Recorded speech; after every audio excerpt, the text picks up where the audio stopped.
Hi everyone, it's Chris. I've been having so much fun with this new stamp set from GKD Designs called the Inspiring Poppies. I've been doing lots of coloring, made several cards with this, and a few that I've shared on Instagram generated a few requests for a coloring tutorial. So today I thought I would do that. This is going to be a very quick tutorial on how I added the shape and the dimension to these poppies from GKD Designs. So here is a little practice sheet that I start with when I get a new floral stamp set. I like to stamp it out a few times with my Misty just on scratch paper and use a graphite pencil to put in my shading. This allows me to practice with different light sources and to decide which light source seems to give the most dramatic contrast and probably the coloring pattern that I'll be using once I start using pencils or markers, or even sometimes when I use watercolor. So I started with where I typically start and usually where I end up. I like to have my light source from the upper left. It just feels a little more comfortable to me. Kind of like reading a book, I tend to look at things from left to right. So my light source coming from the upper left feels very comfortable to me. So I'm looking at each of these flowers and I'm trying to decide what parts of the petals are going to be illuminated by my sunlight or my lamp light, and what parts of the flowers are going to be in shadow, or what parts of the flower are casting a shadow on another petal. So by penciling this out, I can really practice the shading and make sure that I have that immediate contrast just kind of in gray and white before I start working with color. So now I'm going to do the same thing on my other practice sheet. This time I have the light source coming from the upper right. And this feels a little more uncomfortable to me because this is not the typical way that I color. I'm right-handed, and I don't know if that has anything to do with it, but it just seems a little awkward to me to be looking at the floral image from right to left. So I'm just kind of picking out those areas that are going to be in shadow from other petals and putting that shading down. And then I can look at the two and I can decide which image I think has the most dramatic contrast. And I'm going to go with this one because I just think that those petals are maybe even rendered as if they were to be highlighted the way that I did the first time. So plus that's much more comfortable for me, but either way, do as you are most comfortable. Now I'm using my Misty and I'm going to be working on my colored image. I'm going to be using Copic Markers. So my preferred paper is 100-pound Hammer Mill digital copy cover, and it's a very inexpensive paper. Like a ream of this paper is like under $20. So that's a lot of coloring. And I always say it's just paper. And when I have inexpensive paper that works well for me, I don't feel bad about doing lots of practice sheets because I can always do it again. It's very inexpensive.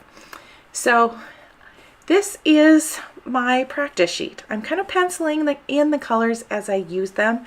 I did type them up and they're going to be at the end of this video as well.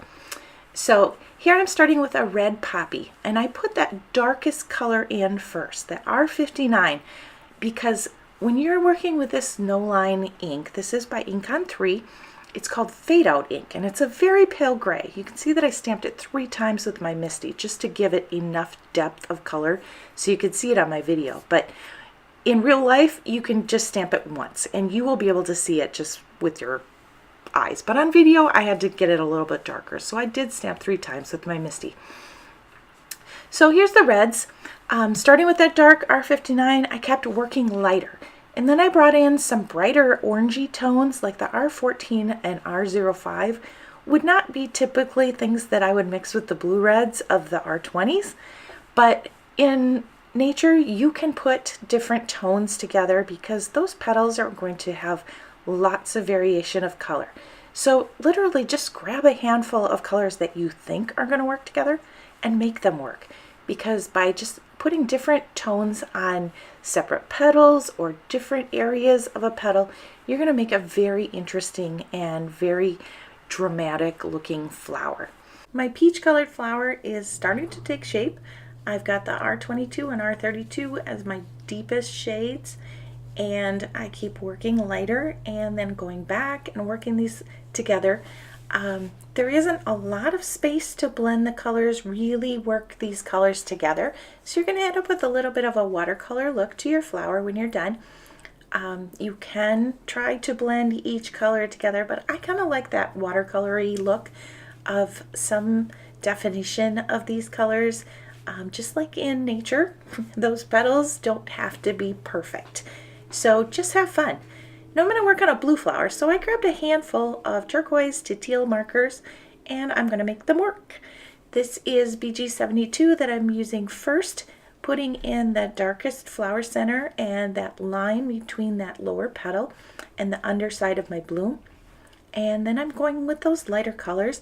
You can see that the turquoise color of the BG 1 and 2 is really kind of stark against that BG72, but that contrast is what's going to give me the shape of that flower. So I'm going to go with it.